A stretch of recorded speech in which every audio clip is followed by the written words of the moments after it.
clasificación de los miedos encontramos el miedo interior, oculto con manifestaciones conscientes. Este tipo de miedo está estrechamente asociado con bajos niveles de autoestima o de confianza. Al igual que con el miedo externo, los factores desencadenantes provienen de una fuente externa que produce una emoción negativa. Este desencadenante produce reacciones internas y temores que se manifiestan como duda o como un cuestionamiento de la capacidad que tiene uno mismo para realizar alguna tarea o acción. Muy a menudo cuando la gente comienza a cuestionarse sus propias habilidades, desencadena el típico miedo al fracaso. Este tipo de miedo a menudo impacta en nuestra habilidad para interactuar con nuestro entorno social. Por ejemplo, el miedo a hablar en público. Interesantísimo cada uno de estos detalles. Hablábamos entonces del miedo externo y del miedo interno. En el caso de los externos, ¿cuáles pudieran ser los mejores ejemplos que se dan en ese sentido? Lisa. Bueno, podría ser miedo a que nos roben, por ejemplo, hablando de la inseguridad. Puede ser a animales, o sea, si alguien tiene un miedo particular hacia un animal. ¿Las o sea, fobias forman parte de ese tipo de miedos? Claro, ya la fobia sería un trastorno. O sea, cuando una cosa es que uno tenga miedo y lo pueda manejar y no sea desadaptativo, o sea, el criterio para que algo pase a ser un trastorno es que se afecta la vida de la persona, ya deja de ser adaptativo. Además que las fobias son miedos irracionales. Son irracionales. ¿No? ¿Qué diferencia un miedo racional de uno irracional? Que en el racional existe el estímulo que me puede hacer daño. ¿Sí? El ejemplo ese de que eso, si viene alguien con una pistola y me enfrenta, pues obvio que voy a sentir miedo y hay posibilidad de que me haga daño.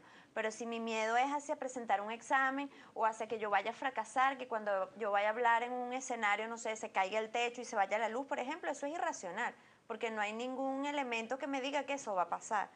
Ya cuando hay fobias, la persona no puede manejar eso. De hecho, no lo puede. O sea, si tiene miedo a estar encerrado, no lo puede manejar, no se monta en ascensores, no puede estar en espacios cerrados. O sea, de verdad prefieren caminar, no sé, 40 pisos en un edificio que montarse en un ascensor, por ejemplo. Porque pueden sobrevenir además los ataques de pánico, ¿no? Sí. ¿Qué son los ataques de pánico? Sí, el ataque de pánico también es un trastorno de ansiedad, es agudo, o sea, da en un momento en particular, y lo que es más fuerte para la gente que le da es la sensación que ellos tienen de que se están asfixiando. Y se paralizan. O que se van a morir, o sea, el relato de las personas es que sienten que les va a dar un infarto o que se van a asfixiar. Y de verdad hay gente que hasta se desmaya, que por eso les dan las bolsitas de, no sé si lo han visto en algún momento, que les dan las bolsitas para que soplen porque se hiperventilan, pero la sensación de estas personas es que yo pensé que me iba a morir. O sea, sentí un dolor en el pecho, me estoy asfixiando, me voy a morir. O sea, la sensación es bien desagradable y es psicológico. O sea, no es que le está dando un infarto, no es que tienen un paro respiratorio, porque así de fuerte es el descontrol que sienten ante un estímulo en particular. En el caso de los miedos internos, ¿cómo los pudiéramos ejemplificar, Yannick?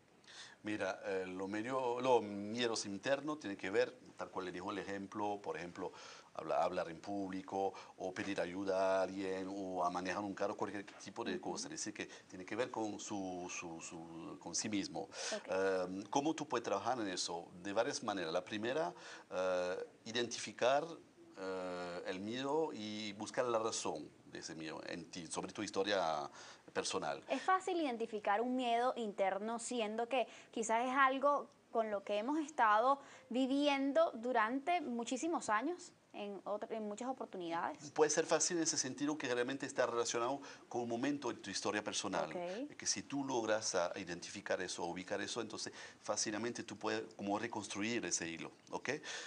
¿Están vinculados esos miedos quizás con la falta de autoestima, la falta de seguridad en sí mismo? Sí, esa idea que, por ejemplo, si voy a empezar a hablar en público, la gente no me va a escuchar, no me va a prestar atención, le voy a hacer fatal, se va a burlar de mí, ese tipo de miedo creencias. Miedo a asumir nuevas responsabilidades. Por ejemplo, te ofrecen un cambio de cargo en tu trabajo, en tu área laboral, y no lo asumes porque no quieres quedar mal, porque claro. no estás, digamos, confiando en tus habilidades. Claro, y la manera de atacar eso es también a través del hecho de poner una competencia al miedo. Es decir, que frente al miedo tiene que tener una contrabalance, algo positivo que tú vas a visualizar, que la situación deseada, que puede ser lo suficiente atractiva para al final bajar el nivel del miedo.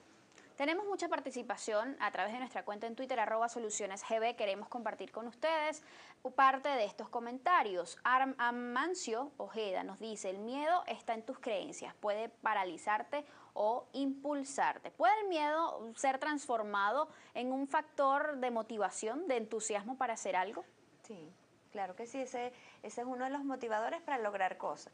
Y puede haber, o sea, es asumir riesgos calculados. ¿Cómo es digo eso? yo. ¿Cómo O sea, que evalúes la situación y veas hasta dónde puedes llegar y que tengas las herramientas necesarias que te ayude a afrontar eso.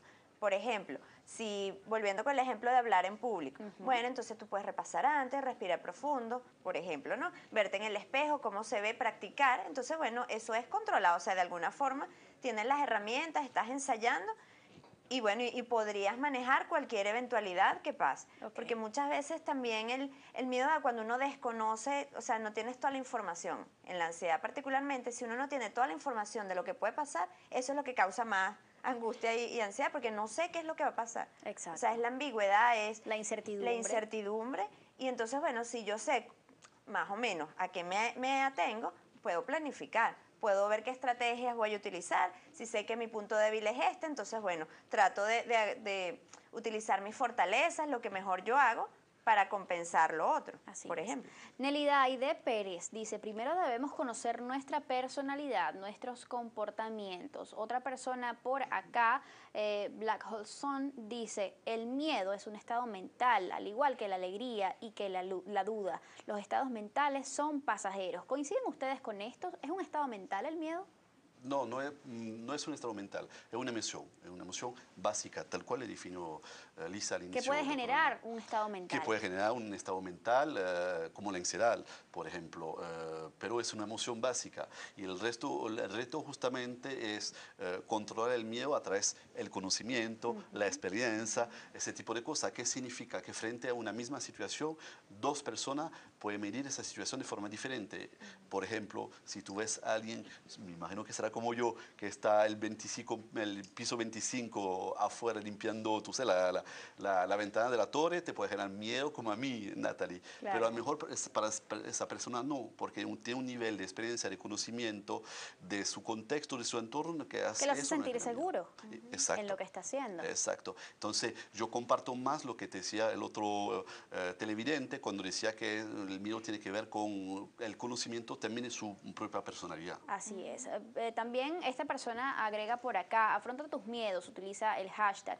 Si al único que le temo es al poder de Dios, aunque sea un estado mental igual. Esto del temor al poder de Dios nos lleva a preguntarnos otra cosa. ¿Cómo ha sido manejado el miedo desde el punto de vista de una herramienta estratégica justamente para guiar a la sociedad con diversos propósitos?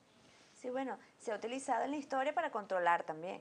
O sea, la religión, las normas sociales, de alguna forma, durante toda la evolución de la humanidad, bueno, han utilizado el miedo para que la gente no se atreva a hacer cosas, por protección, pero también por intereses, bueno, económicos, culturales, etcétera, religiosos. Yo creo ¿Es que el miedo más efectivo que la rabia en esos términos? de controlar a las personas. Por ejemplo. Bueno, depende, porque si la persona se queda bloqueada, no, como que no funciona mucho. Pues la rabia a veces impulsa a hacer cosas. O sea, las venganzas y todas esas historias de novelas y películas, muchas veces la rabia te genera tanta energía que te lleva a hacer cosas. Pero también te puedes enfermar, también muchas veces la rabia está tapando el miedo, también. O sea, me pongo rabiosa, pero en realidad lo que estoy es aterrada. Fíjate, el miedo también es como un mecanismo de autodefensa que comenzamos a desarrollar desde temprana edad, ¿no? Desde las etapas iniciales de la vida. Pero tiene que ver quizás el tema de la crianza, de las creencias y de la cultura de una sociedad. ¿Influye todo esto en el desarrollo de estos miedos, en el que puedan convertirse en una forma exacerbada? Digamos, una emoción exacerbada.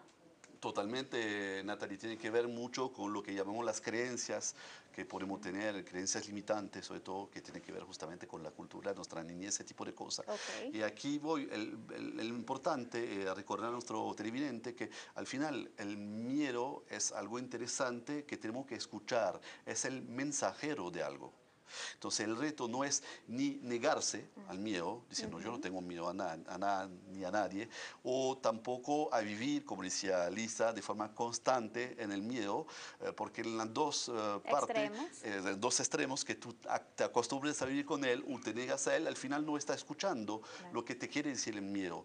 Y cuando empiezas a escucharlo, es el momento en el cual tú puedes empezar a crecer y a desempeñarte y a desarrollarte como persona. Es así. Cindy Iturriaga nos hace un comentario bien interesante. Ella dice, buenos días, yo sufrí un óbito fetal a las 38 semanas y me fue duro enfrentar un segundo embarazo porque el miedo psicológico fue grande. Sin embargo, lo afronté y lo superé con éxito, gracias a Dios. Afronta tus miedos. Esto es un ejemplo quizás de lo que se debe hacer. No se trata de no sentir miedo, no se le está diciendo a las personas no deben tener miedo a nada, sino de afrontar esta emoción que quizás siempre va a estar allí. ¿Es así, Lisa? Sí, sí. Va a estar en diferentes etapas de la vida, lo que tú decías desde la niñez. A los niños les da miedo caerse. O sea, intentan caminar y muchas veces las mamás hacemos que les dé más miedo. Cuidado, te caes, cuidado, te vas a romper, cuidado. Sí, o sea, ahí, por ejemplo, hay que dejarlos también que caminen, vuelvo con los riesgos controlados, mientras no vaya a rodar por unas escaleras y se vaya a fracturar algo. Pero el chamo también se tiene que caer, se tiene que levantar y saber que tiene que seguir caminando. ¿Qué factores pueden determinar el que una persona sea más miedosa, por decirlo así, que otras? O sepa mejor, afrontar mejor sus miedos que otras. Cuando el miedo la controla y la guía como tal, es decir, que el reto, repetimos, no es de no tener miedo, sino ser capaz de ubicarlo, conocerlo y superarlo. Si tú te dejas guiar por eso, si tú te quedas encerrado en tu casa porque te da miedo de salir por lo que puede suceder, entonces ya son señales de alarmas que son lo suficiente fuertes para decirte hay que hacer algo. Y es que hemos hablado aquí de casos muy puntuales, por ejemplo, o digamos no muy trágicos, como el tema de poder hablar en público, pero es que un miedo incluso te puede limitar en algún momento al hecho de poder salvarle la vida a alguien. Un miedo puede poner en peligro tu propia vida cuando, por ejemplo, estás siendo víctima de una serie de agresiones constantes y tienes miedo a abrir la boca, tienes miedo a denunciar, tienes miedo a tomar las acciones necesarias para salir de esa situación. ¿Es allí cuando se considera entonces que el miedo es algo patológico, Lisa? Sí, sí, porque te evita tener una vida normal, una vida adaptativa.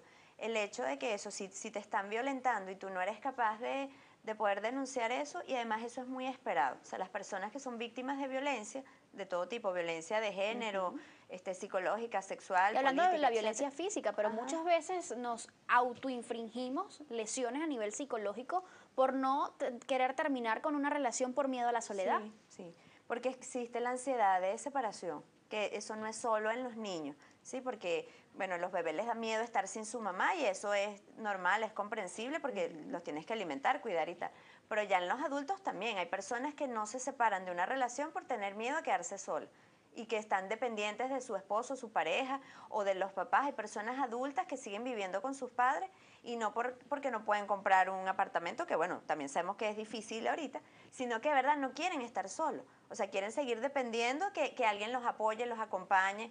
Lo que tú comentabas del trabajo también, o sea, te dan un cargo mejor y te da miedo a afrontar eso, entonces yo mejor me quedo en mi zona de confort, que yo lo conozco, es mejor, aquí yo me sé manejar y no me arriesgo a tener como otras experiencias, ¿no? Que da susto, pero bueno, también hace enriquecer a la persona y crecer y desarrollarse y madurar. Y qué interesante que caigamos justamente en ese punto de la soledad, porque es de esos tipos de miedo que muchas personas o muy pocas personas pueden reconocer quizás conscientemente, a menos que llegue alguien y te lo diga, tú lo que tienes es miedo a la soledad, por ejemplo. Y esto, al parecer, forma parte de otra clasificación de los miedos que tienen que ver con los miedos subconscientes. Vamos a conocer un poco más sobre este punto en particular a través de este material. Con esto hacemos otra pausa y ya venimos.